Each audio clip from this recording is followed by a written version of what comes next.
اعوذ باللہ بسم اللہ۔ السلام علیکم خواتین و حضرات۔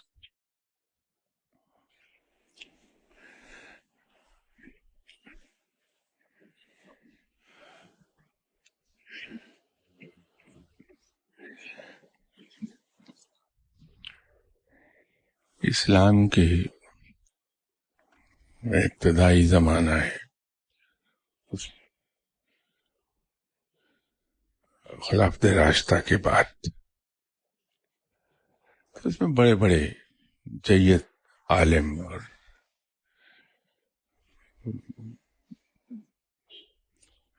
اولیاء کرام پیدا ہوئے۔ علم کے لحاظ سے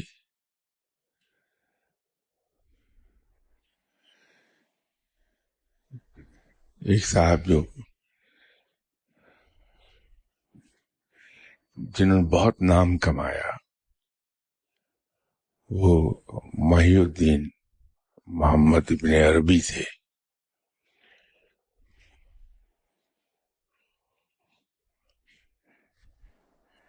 یہ انتہائی جینیس آدمی گزرے ہیں اپنے وقت میں، لیکن ان کا ایک مسئلہ یہ رہا کہ انہوں نے اپنے وقت سے 1200-1400 سال قبل باتیں کر دی، وہ باتیں جو آج سے بھی 100 سال بعد یا 50 سال بعد ہونی چاہیے تھی، وہ انہوں نے اپنے زمانے میں باتیں کہہ دی۔ نتیجہ یہ ہوا کہ یہ سب سے زیادہ مس انڈرسٹوڈ عالم ہے۔ ہم ان کی کہی ہوئی باتوں کو آج بھی نہیں سمجھ پاتے پوری طرح۔ یہی وجہ ہے کہ یہ مسئلہ وحدت الوجود اور وحدت الشہود یہ بہت وائڈلی مس انڈرسٹوڈ ان کی تھیوری رہی،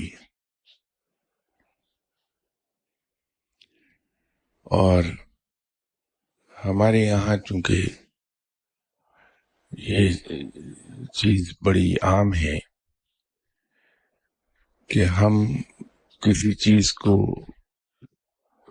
پرسنلی دیکھے بغیر، پرسنلی پڑھے بغیر، سمجھے بغیر، صرف سنی سنائی بات سے آگے بات کرنا شروع کر دیتے ہیں۔ نتیجہ یہ ہوتا ہے کہ بات بجائے بننے کے بگڑتی چلی جاتی ہے۔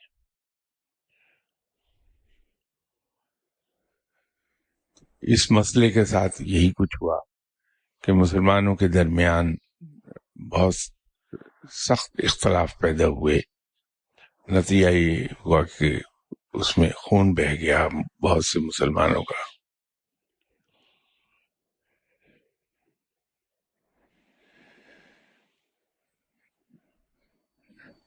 حالانکہ ان کے جو مسئلے کا لب لباب ہے اس کو ہم 2 سینٹنس میں ہم میں سے ہر آدمی دہراتا ہے۔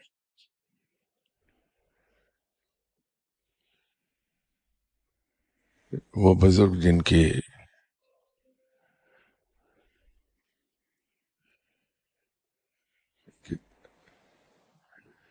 تو ہی تو ہے میں نہیں، یہ ایک چیز ہم میں سے ہر کوئی دہراتا ہے۔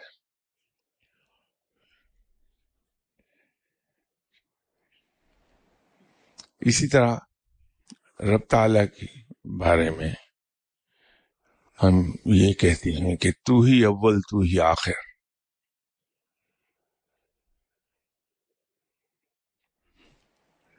اب جب ہم یہ کہتے ہیں کہ تو ہی اول تو ہی آخر، کہ یہ دونوں اسماء حسنی میں سے نام ہیں اللہ تعالیٰ کے، تو اس سے مراد ہماری یہ ہوتی ہے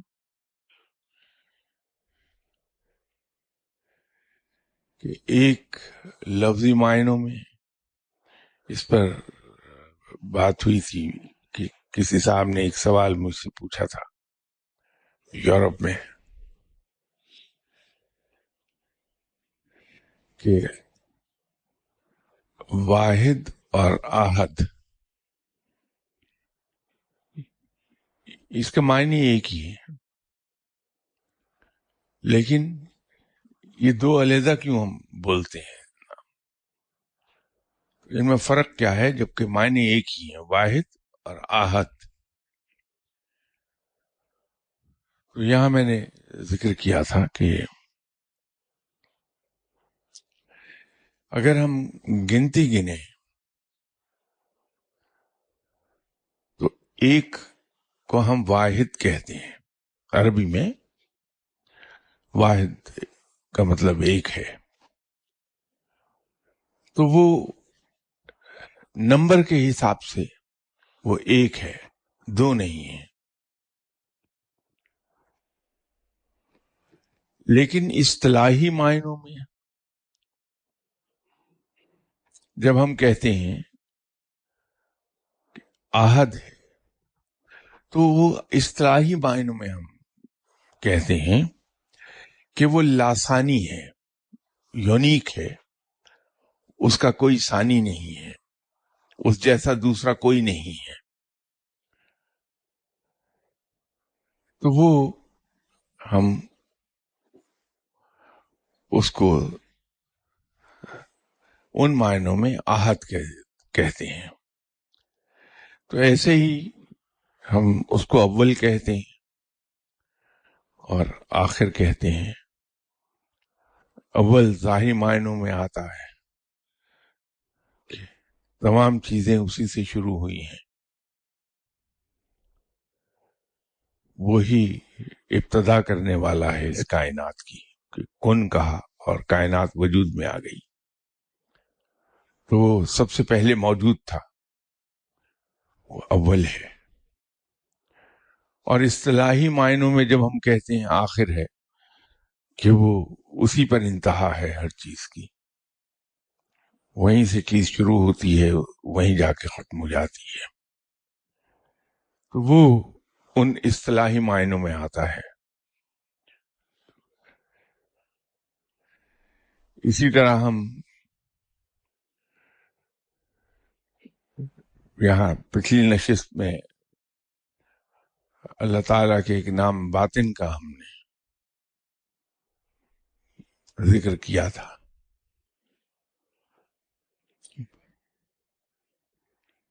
ظاہر اور باطن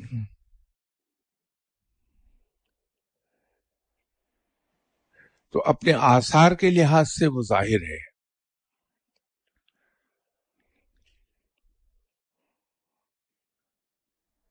اور اپنے اصل معنوں کے لحاظ سے وہ باطن، تو وہ ظاہر بھی ہے، وہ باطن بھی ہے۔ یہ جو معنی کا فرق باریک سا ہے، یہاں آ کے اصل دقت ہمارے لیے پیدا ہوتی ہے کہ اگر ایک صاحب علم کے انتہائی بلند مقام پر بیٹھے ہیں تو جب وہ بات کریں گے کوئی، تو شاید ان کے ذہن میں یہ ہوتا ہوگا کہ یہ جو اس کی ایکسپلینیشن وہ تو سبھی جانتے ہیں، تو اس کو بیان کرنے کی ضرورت کیا ہے؟ تو وہ ایک مختصراً بات کہہ دیتے ہیں، جیسے ایک لفظ پیغمبر ہے، اس کا معنی ہے پیغام لانے والا۔ اب یہ لغتی معنی ہیں اس کے کہ ہر وہ آدمی جو پیام لے کر آتا ہے اس کے لیے یہ لفظ استعمال ہو جائے گا، لیکن عرفی معنوں میں جو معروف معنی ہیں اس کے، اس کا مطلب تو رب تعالیٰ کا بھیجا ہوا پیغمبر ہے۔ تو نتیجہ یہ ہو جائے گا کہ اگر کسی نے غلطی سے یہ لفظ استعمال کر لیا اور اس کو پڑھنے والا میرے جیسا ہوا جس کا علم کا مقام بلند نہیں ہے، تو وہ تو جھگڑے کی بنیاد بن جائے گا، اور ایک بار اگر میں نے شوشہ چھوڑ دیا تو پھر ہم میں سے ہر کوئی اس بات کو لے کے آگے دوڑ پڑے گا بغیر اس کو تحقیق کیے، بغیر کچھ دیکھے۔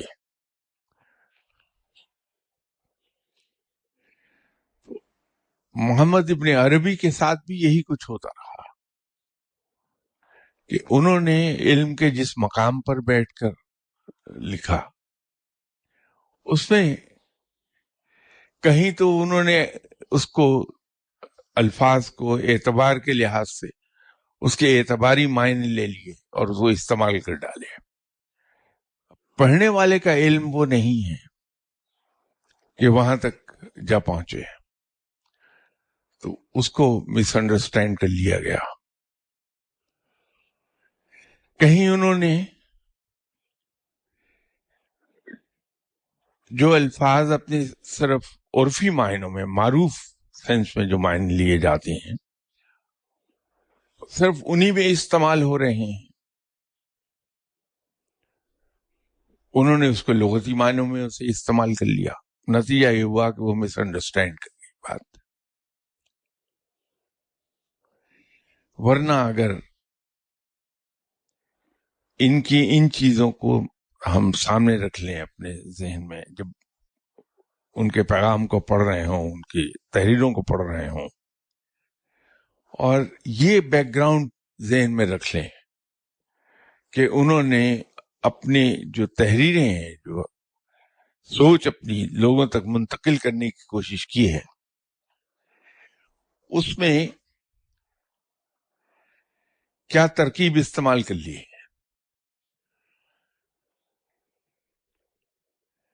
تو پھر ان کے میسج کو جب ہم پڑھتے ہیں، ان کی تحریر کو پڑھتے ہیں، تو پتہ ہی چلتا ہے کہ محمد ابن عربی صاحب نے کیا خوبصورت باتیں کہی ہیں۔ لیکن اس کے لیے تھوڑا سا ہمیں کھلے ذہن کا ہو کے اور ان کی تحریر کی اس ترکیب کو سامنے رکھ کے پڑھنا ہوگا۔ ادروائز ہم پھر یہ کہیں گے کہ یہ تو غلط لکھا ہے انہوں نے، میں الفاظ ذرا پولائٹ یوز کر رہا ہوں کہ غلط لکھا، ادروائز ہم لوگ تو عادی نہیں ہیں پولائٹ ورڈز یوز کرنے کے۔ جب ہم اس کو دیکھیں گے یہ سب ذہن میں رکھ کے کہ محمد ابن عربی نے وہ الفاظ سے کھیلا ہے، انہوں نے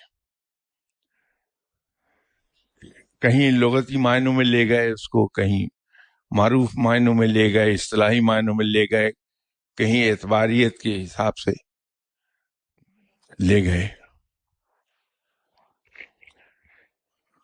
ایک صاحب نے ان کے کلام کے بارے میں، ان کی تحریر کے بارے میں بڑا خوبصورت ایک ایگزامپل کوٹ کی، کہا کہ الفاظ کس طرح سے اپنے مقام پر جا کے اپنے معنی خود بدل لیتے ہیں۔ انہوں نے ایگزامپل دی کہ اگر کوئی یہ کہہ دے کہ فلاں صاحب نے میرے ساتھ خباثت دکھائی ہے، اب میں بھی خباثت دکھاؤں گا۔ اب دیکھیے ان دونوں الفاظ، لفظ ایک ہی استعمال ہوا، لیکن فورس کیسے ٹوٹتی ہے کہ سینٹینس کے پہلے حصے میں بہت فورسفل ورڈ ہے وہ کہ اس نے میرے ساتھ خباثت دکھائی ہے، اور میں بھی اس کو ویسی ہی خباثت دکھاؤں گا۔ یہاں اس کی فورس نہیں رہ گئی، الفاظ نرم ہو گیا اس میں۔ ابن عربی کو پڑھیے، لیکن ان کو پڑھتے وقت ذہن میں یہ چیزیں رکھیے کہ وہ علم کے انتہائی بلند مقام پر تھے جب انہوں نے چیزیں بیان کی ہیں. اس میں جو ترکیب استعمال ہوئی ہے وہ اس سے ہم لوگ زیادہ مانوس نہیں ہیں اس ترکیب سے. یہ چیزیں ذہن میں رکھ لیں. یہ بالکل اسی طرح ہے کہ آپ کو بہت سے لوگ روحانیت سے متعلق جو کتابیں لکھی گئی ہیں ان کو پڑھتے ہیں تو آ کے یہی کمپلینٹ کرتے دکھائی دیں گے کہ صاحب وہ سمجھ میں آتی نہیں کہ لکھا کیا ہے. اس کی وجہ یہ ہے کہ اگر جناب حضرت بائی عزیز بستامی رحمۃ اللہ علیہ صاحب کی کتابیں ہم دیکھ لیں, اب انہوں نے اپنے مقام پر بیٹھ کے لکھی کتاب.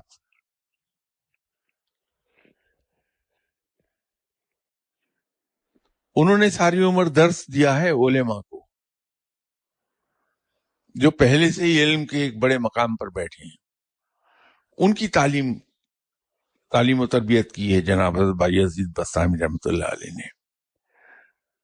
وہ ان کی ذہنی سطح کے مطابق بات کرتے ہیں.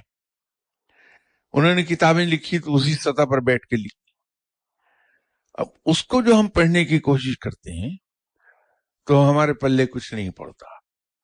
اسی طرح کشف المحجوب بڑی آسان کتاب ہے, جناب داتا گنج بخش رحمۃ اللہ علیہ صاحب کی لکھی. اس کے ترجمے ہوئے ہیں. اب کچھ ترجمے ایسے ہیں جن کو اگر ہم پڑھنے بیٹھیں گے تو ہماری سمجھ میں آتا ہی کچھ نہیں ہے. سمجھ ہی نہیں آتا کہ وہ لکھا ہوا کیا ہے. لیکن ایک آدھ ترجمہ ایسا بھی ملے گا جس کو آپ پڑھتے ہیں تو ہر چیز بالکل آسان اور بڑی واضح دکھائی دیتی ہے.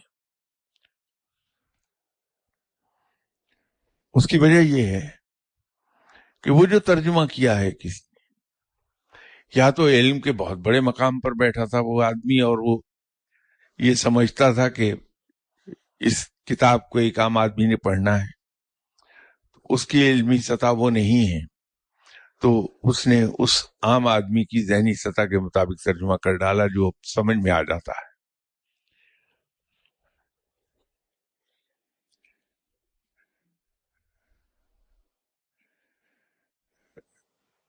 شیکسپیئر نے کہا تھا کہ دنیا کا سب سے مشکل کام ہے آسان زبان لکھنا. جب ہم بات کرتے ہیں یا کوئی چیز تحریر کرتے ہیں ہم, تو یہ بہت بڑا آرٹ ہے کہ ہم اس کو روزمرہ کی زبان میں بیان کر دیں یا روزمرہ کی زبان میں لکھ دیں. یہ گرفت اور یہ کمانڈ اسی وقت آدمی میں پیدا ہوتی ہے جب علم کے ایک بڑے مقام پر جا کے بیٹھ جاتا ہے کہ وہ اس قابل ہو جاتا ہے کہ علماء کے ساتھ جب وہ بات کرے تو علماء کی زبان میں کرے, جب ایک عام آدمی کے ساتھ گفتگو کرے تو وہ ان کی علمی سطح کے مطابق نیچے آ کے پھر بات کر لے. یہ آرٹ ہے. اسی طرح ٹو دا پوائنٹ بات کرنا یہ بھی ایک بڑا فن ہے کہ آپ اپنا مدعا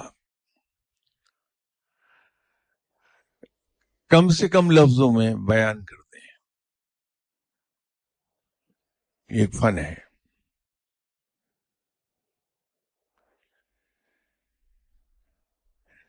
1970 میں جاب کر رہا تھا تو ہمارے جو باس تھے, میں ٹور پر فیصل آباد جا رہا تھا, تو ہمارے باس صحیح معنوں میں نواب خاندان سے تھے اور خود بھی ان کے طور طریقے, چال ڈھال, پرسنالٹی ساری کی ساری صرف ایک بار دیکھنے سے پتہ لگتا تھا کہ یہ ریئل نواب ہیں. وہ مجھے کہنے لگے کہ سرفراز صاحب چلیے میں آج آپ کے ساتھ میں چلتا ہوں. گئے تو جہاں بھی ہم نے جو کام کرنا تھا وہ میں کرتا رہا. میرا خیال تھا کہ وہ چونکہ بہت سینئر ہیں مجھ سے تو وہ گفتگو کریں گے یا وہ بیان کریں گے معاملات، تو میں بیٹھ کے صرف دیکھوں گا. لیکن حیرت یہ ہوئی کہ جب ہم آفس میں جہاں گئے تھے وہاں داخل ہو رہے تھے تو مجھے کہنے لگے سرفراز صاحب آپ اس علاقے کے انچارج ہیں، تو یہاں آپ باس ہیں، میں نہیں، آپ معاملات کو ہینڈل کریں گے، میں دخل نہیں دوں گا. تھینک یو سو مچ سر. میں گفتگو کرتا رہا وہاں. تو ہم اس سے فارغ ہو کے میٹنگ سے واپس آ رہے تھے. یہ 1970 کا قصہ ہے. انہوں نے ایک بہت خوبصورت بات مجھ سے کہی کہ سرفراز صاحب آپ اپنے کام میں ماہر ہیں، بہت اچھے ہیں، اور مائنڈیڈ اس وقت میں تقریباً 25 سال کے قریب عمر تھی، 25 سال ایسی. لیکن آپ میں ایک بڑی خرابی ہے. تو سنتا رہا چپ چاپ. کہنے لگے جب آپ دوسرے سے بات کرتے ہیں تو اس کو جاہل سمجھتے ہیں کہ اس کو کچھ پتہ نہیں ہے، تو آپ اتنی لمبی چوڑی ایکسپلینیشن اس کو دیتے ہیں. جس سے آپ بات کر رہے ہیں وہ بہت سینئر آدمی ہے. آپ کو یہ یقین رکھنا چاہیے کہ اس کے پاس آپ سے زیادہ علم ہے، کیونکہ وہ عمر میں بھی بہت بڑا ہے آپ سے اور ویسے بھی سینئر پوزیشن پر ہے. تو آپ ایکسپلینیشن مت دیا کیجیے، صرف بات کیا کیجیے.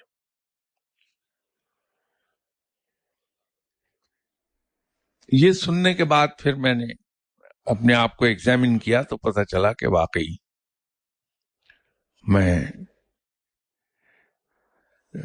یہ تو نہیں شعوری طور پر نہیں سمجھتا کہ اسے کچھ آتا نہیں ہے، لیکن کہیں لاشعور میں somewhere at the back of my mind یہ غالباً ہے کہ میں اس کو واضح کر دوں بات کو، شاید وہ نہ سمجھ سکے میری بات. تو رفتہ رفتہ اس چیز کو میں نے کنٹرول کر لیا. تو ہوتا یہ ہے کہ جب آدمی کے پاس علم نہیں ہوتا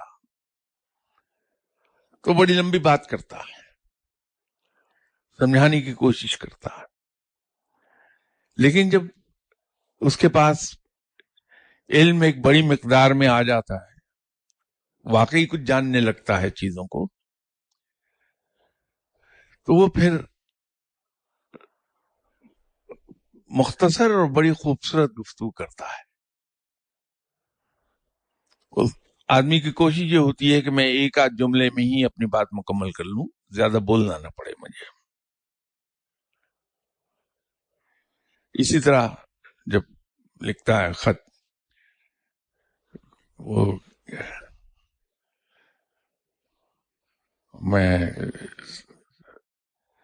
آفس کے سلسلے میں گیا ہوا تھا ٹور پر،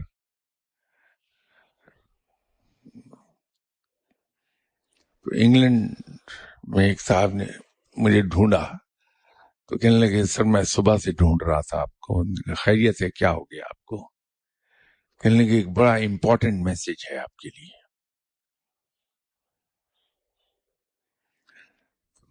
اور ارجنٹ ہے. فرمائیں کیا ہو گیا؟ تو کہنے لگے آپ کے لیے پاکستان سے ایک کال آئی تھی اور یہ نمبر چھوڑا انہوں نے کہ بڑا ارجنٹلی آپ بات کر لیجئے. ٹھیک ہے. ٹیلی فون لے کے میں نے کال بیک کیا فوراً.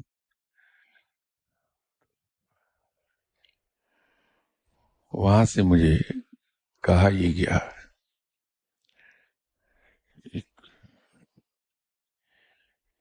انتہائی اعلی مقام فائز ہستی کے حوالے سے کہ ان کا آپ کے لیے میسج یہ ہے کہ امام مہدی کا ظہور ہو گیا، آپ جا کے ان سے مل لیجئے. وہ میسج سنتے ہیں اندر سے آواز تو ایک آ گئی کہ یہ بات درست نہیں ہے. لیکن چونکہ حوالہ ایسی ہستی کا دے دیا گیا تھا تو یہ سمجھتے ہوئے بھی کہ غلط ہے، میں نے چیک کیا کون سی فلائٹ اویلیبل ہے امیڈیٹلی، تو میں یہاں آ گیا۔ 2-3 دن کے انتظار کے بعد ان صاحب کا ایڈریس مجھے مل گیا، وہاں گیا، ان سے ملا، اور لمبی کہانی لمبی۔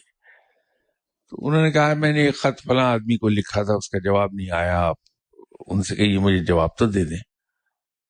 میں نے ان سے کہا جناب میں تو بڑا چھوٹا آدمی ہوں، اتنے بڑے لوگوں سے میرا کیا واسطہ ہے؟ تو میں نے کہا کہ نہیں، آپ کو وہ جانتے ہیں؟ تو میں نے کہا نہیں، اتنے بڑے لوگ مجھے نہیں جانتے، لیکن میں انہیں ضرور جانتا ہوں، اخباروں کے ذریعے سے اور ٹیلی ویژن کے ذریعے سے۔ وہ ضد کر رہے تھے، تو ضد کرتے کرتے ایک جگہ شاید جا کے میں ذہنی طور پہ ویئر آؤٹ ہو گیا۔ تو میں نے کہا جس خط کا آپ کہہ رہے ہیں کہ جواب نہیں دیتے، وہ آپ نے 7 صفحوں کا لیٹر لکھا ہے ان کو، ان میں سے 5 صفحے آپ کی اپنی ذات کے بارے میں ہیں، اور 2 تو اس مقام کے آدمی کو جب آدمی خط لکھتا ہے تو ہمیں تو یہی ٹرین کیا گیا تھا کہ ہمارا لیٹر زیادہ 1 سطر یا 1.5 سطر پہ ہونا چاہیے، اس سے زیادہ نہ لکھیں ورنہ وہ ردی کی ٹوکری میں چلا جائے گا، کہ اس اتنی سینئر پوزیشن پہ بیٹھ کے آدمی کے پاس ٹائم نہیں ہوتا کہ اسے پڑھ سکے۔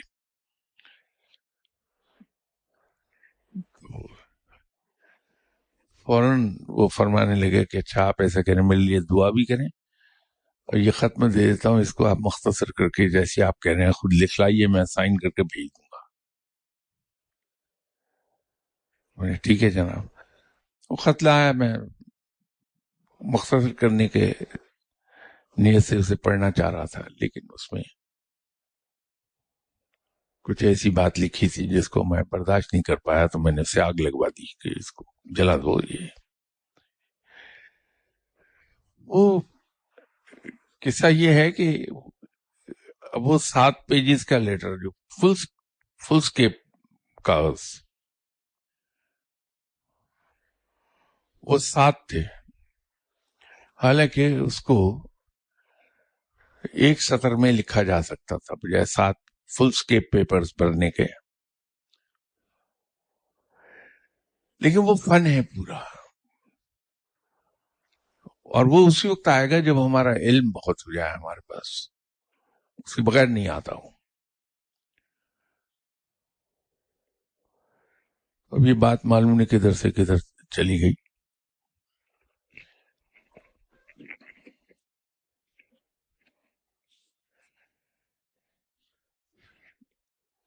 بات محمد ابن عربی سے شروع ہوئی تھی،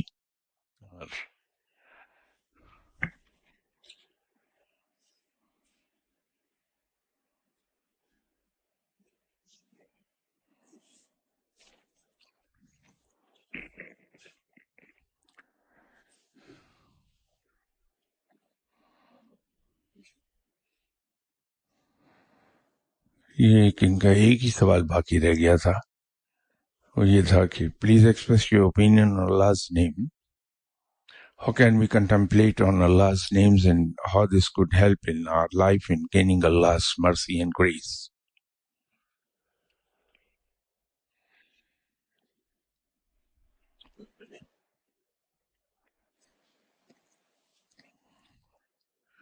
رب تعالیٰ کے اسماء حسنہ جو ہیں ان کے اپنے اپنے اثرات ہیں، لیکن اس میں ایک چیز ہمیں یاد رکھنی چاہیے کہ اللہ تعالیٰ کے جو صفاتی اسماء مبارک ہیں، اگر ان کو بطور وظیفے کے اگر ہم پڑھیں، وظیفہ اس سینس میں کہ باقاعدگی سے ایک وقت پر ایک مخصوص تعداد میں جس چیز کو پڑھا جائے وہ وظیفہ کہلاتا ہے۔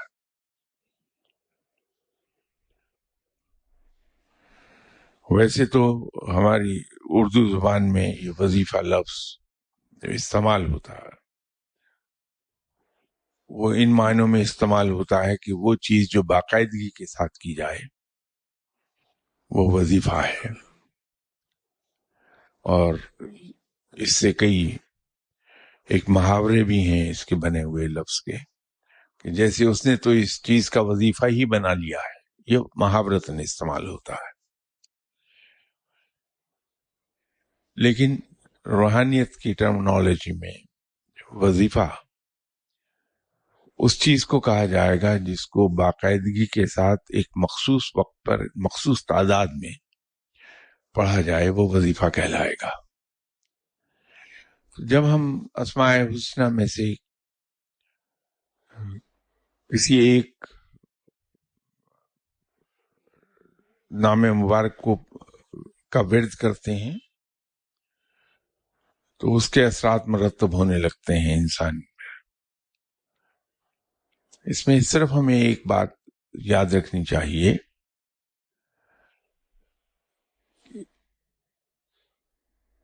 جو اسماء مبارک کے لغتی معنی ہیں. کسی ایک لفظ کو لے لیجئے، جیسے اللہ تعالیٰ کا ایک اس میں مبارک ہے قہارو، القہارو. اب لفظ قہار جو ہے اس کے معنی تو بنیں گے غضب والا،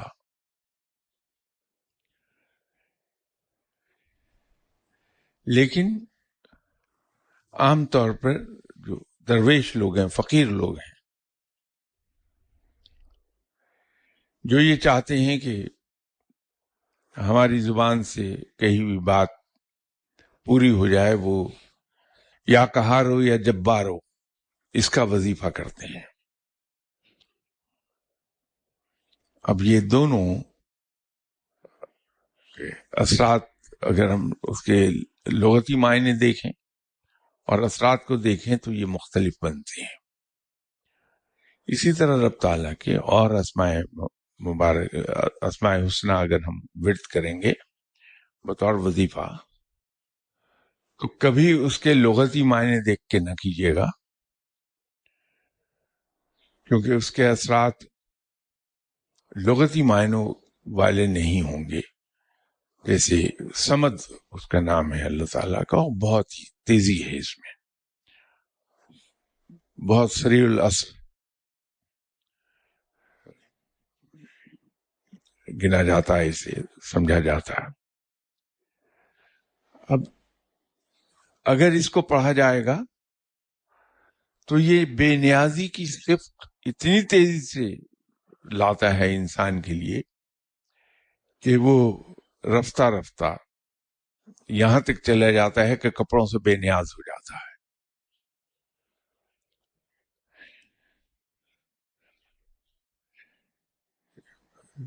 ایک اور لفظ ہم پڑھتے ہیں جس کے بارے میں ہمیں یہ خیال ہے کہ اس کو پڑھنے سے رزق بہت آتا ہے،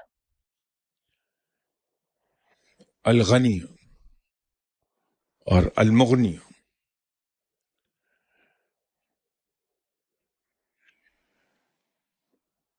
یہ انسان کو دنیاوی مال و زر سے بے پرواہ کر دیتا ہے. تو جو 4 پیسے آ رہے تھے وہ بھی جاتے رہتے ہیں، لیکن رب کی طرف راغب ہو جاتا ہے بڑی شدت کے ساتھ. اور توکل اصل میں ہمارے یہاں اردو میں غنا جس سے جو سمجھا جاتا ہے، یہ غنی سے جو مراد لی جاتی ہے وہ اس میں ہے کہ آدمی امیر ہے اور وہ لوگوں کو دیتا ہے. سخی کے معنوں میں لے لیجئے لفظ، اس کو یوں سمجھ لیجئے. لیکن یہ اسماء حسنہ میں جو یہ اسم ہے، یہ اس معنی میں آئے گا کہ دنیاوی مال و زر سے بالکل بے پرواہ ہو گیا بندہ.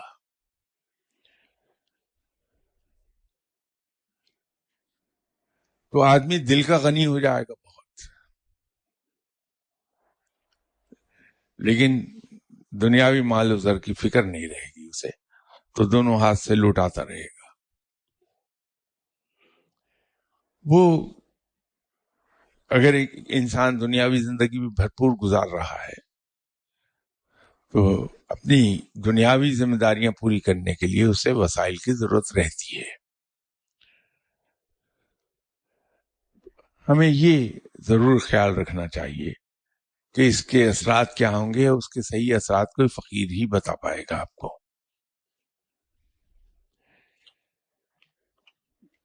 جہاں تک کنٹمپلیٹ کرنے کی بات ہے، یہ صرف اسماء حسنہ کے ورد کی بات نہیں ہے. ہم رب تعالیٰ کو کسی بھی لفظ سے پکاریں، کوئی سا بھی ذکر ہم کریں، کوئی سا بھی ورد ہم کریں،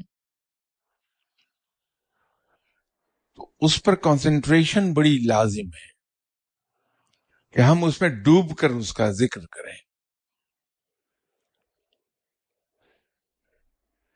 جب تک کہ ہم اس میں ڈوب کر اس کا ذکر نہیں کریں گے، اس کے اثرات نمودار نہیں ہوتے.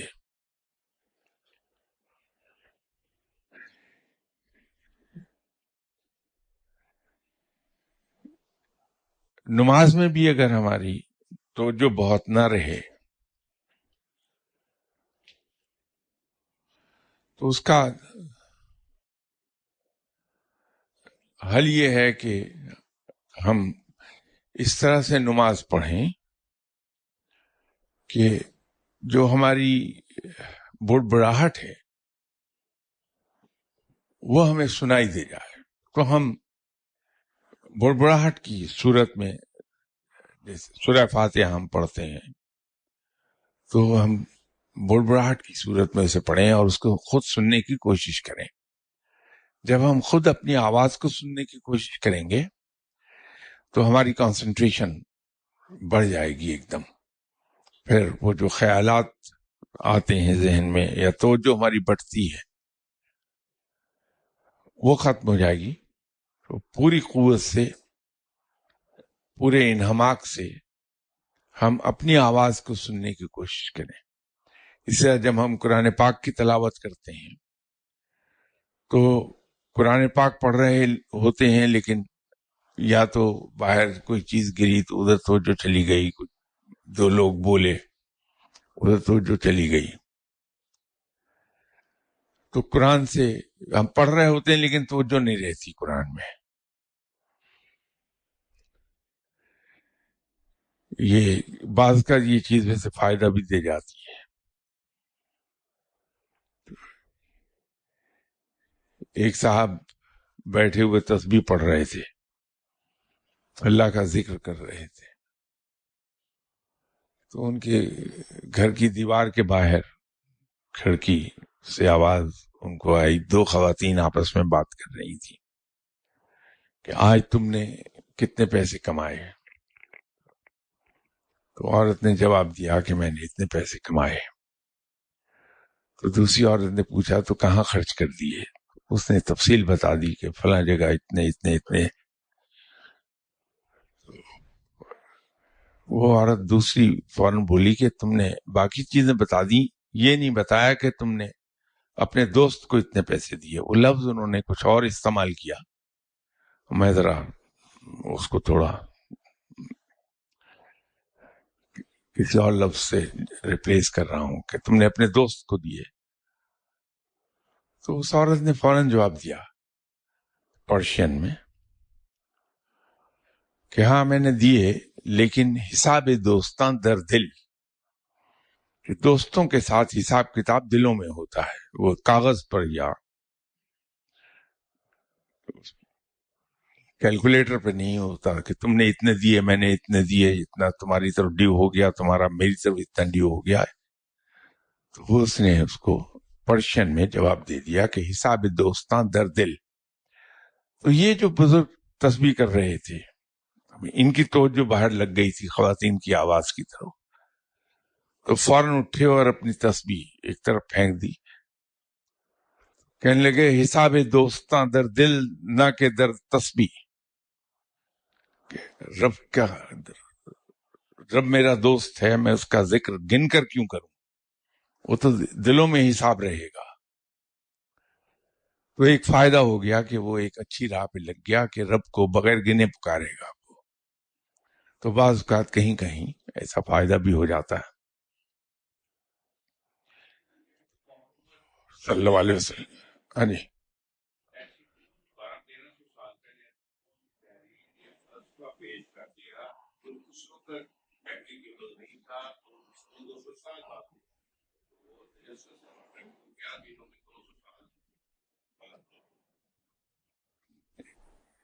یہ محمد ابن عربی کی بہت سی تصانیف ہیں.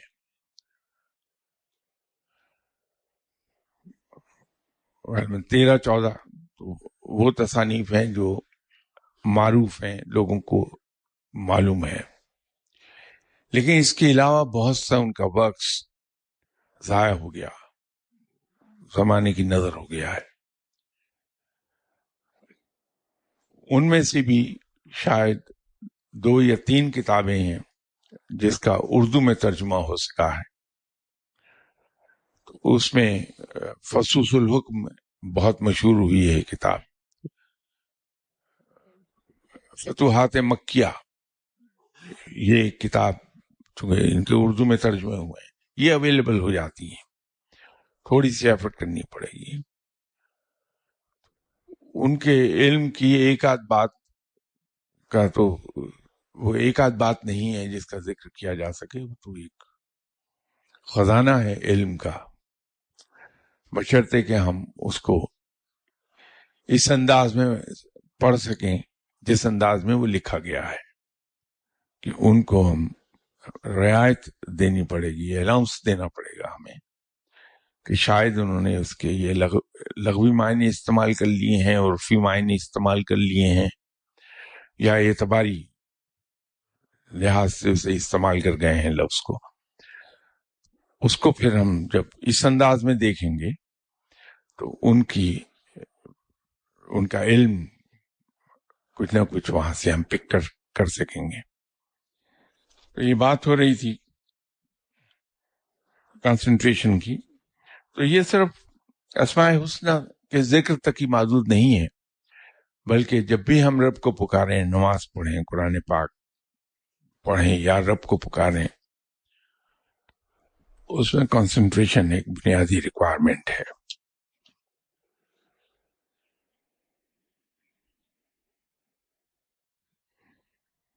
اور یہ جو ان کے سوال کا حصہ ہے، and how this could help in our life in gaining Allah's mercy and grace.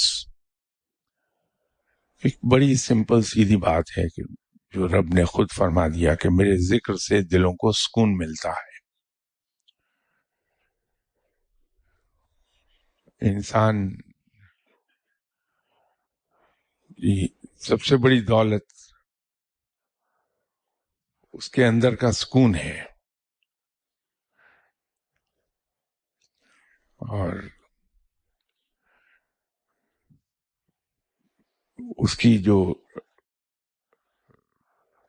True happiness ہے وہ سب سے بڑی دولت ہے. تو جب ہم اپنے رب کو خلوص دل سے اخلاص کے ساتھ پکارتے ہیں تو ہمیں پھر ذہنی سکون ملتا ہے. ایک اندر ہمارے ایک عجیب سی خوشی بھری رہتی ہے ہر وقت. آدمی کا بھروسہ اتنا بڑھ جاتا ہے رب پر کہ حالات خواہ کچھ ہی کیوں نہ ہوں، وہ شخص آپ کو ہنستا کھیلتا ہی ملے گا. انتہائی بدترین حالات میں بھی وہ کہہ کے لگا رہا ہوتا ہے بندہ. یہ اصل میں اپنے رب پر بھروسے کا انعام ہے اس کو، کہ وہ کسی طور کی ماننے کو تیار ہی نہیں کہ میرا رب مجھے بے سہارا چھوڑ دے گا. اس کو وہ خوشی ملتی ہے. ویسے تو جو خوشی ہے، کل شاید کسی نے مجھ سے پوچھا تھا تو میں نے یہ عرض کی تھی اس کی خدمت میں کہ خوشی صرف دینے سے ملتی ہے، اور وہ دینا جو ہے وہ صرف مالی چیزوں کا نہیں، مالی لحاظ سے نہیں ہے، بلکہ جب ہم کسی سے مسکرا کے بات کر رہے ہیں تو ہم دوسرے کو ایک احساس دے رہے ہیں جو پلیزنٹ احساس ہے. جب ہم کسی کی سخت بات کے جواب میں نرم بات کہتے ہیں تو یہ بھی ہم اس کو دے رہے ہوتے ہیں. جب اپنی ضرورت روک کر ہم کسی کے کام آ رہے ہوتے ہیں اور اس انداز میں کہ ہم اس آدمی کو یہ احساس نہیں ہونے دیتے کہ تمہاری خاطر میں نے اپنی ایک ضرورت قربان کر دی، تو بھی ہم اس کو دے رہے ہوتے ہیں. تو یہ دینا ایک بہت براڈر سینس میں بات کر رہا ہوں. تو جب ہم دوسروں کو دینے کے عادی ہو جاتے ہیں تو پھر ہمارے اندر وہ ایک ٹرو ہیپینس جس کو ہم کہتے ہیں وہ پیدا ہوتی ہے. اسی لیے آپ جب کسی فقیر کے پاس جاتے ہیں تو کبھی فقیر کو نوٹ کیجئے کہ خواہ وہ کئی روز کے فاقے سے بیٹھا ہوا ہو، بڑی خوش مزاجی سے آپ سے ملے گا. اس میں ایک عجیب آپ کو پلیزنٹ احساس ہوتا ہے کہ یہ بہت پلیزنٹ آدمی ہے. وہ اس کا نتیجہ ہے کہ اس کو اپنے رب پہ بہت بھروسہ ہے. مایوسی اس کے قریب سے بھی نہیں گزر رہی، اسی لیے اس کا موڈ کبھی آف نہیں ہوتا. اس کے ساتھ ہی اگلی اتوار تک کے لیے اجازت. السلام علیکم.